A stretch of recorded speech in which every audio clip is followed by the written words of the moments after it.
गेल्या 2 दिवस झालेल्या वादळी पावसामुळे बागलाण तालुक्यातील प्रत्येक गावात शेती पिकांचे अतोनात नुकसान झाले आहे। मोसम खोऱ्यासह करंजाडी खोऱ्यातील पिके भुईसपाट झाली आहेत। शेतकऱ्यांच्या हातातोंडाशी आलेला घास हिरावला गेल्याने शेतकऱ्यांसमोर अडचणींचा डोंगर उभा राहिला आहे। सलग कोसळणाऱ्या मुसळधार पावसामुळे मका पीक भुईसपाट झाले असून कांदा, बाजरी, सोयाबीन, केळी, डाळिंब, द्राक्ष व भाजीपाल्याचे नुकसान झाले आहे। अनेक गावांत वादळामुळे पोल्ट्रीचे शेड व घरांचे पत्रे उडाल्याने लाखो रुपयांचे आर्थिक नुकसान झाले आहे। त्यामुळे शासनाने तातडीने नुकसानग्रस्तांना भरीव स्वरूपात आर्थिक मदत करावी, ओला दुष्काळ जाहीर करावा अशी मागणी शेतकऱ्यांकडून करण्यात येत आहे।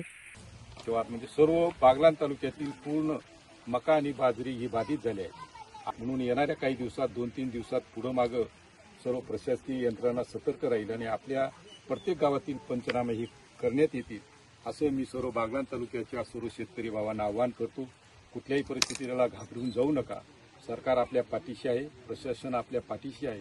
तुम्हाला 100% न्याय देण्याचं काम संबंधित प्रशासकीय अधिकारी आणि लोकप्रतिनिधी या नात्याने मी तुमच्याबरोबर सदैव आहे हा शब्द देतो आणि टप्प्याटप्प्याने सर्व गावांमध्ये पंचनाम्याला अधिकारी येतील, त्यांना मदत करावी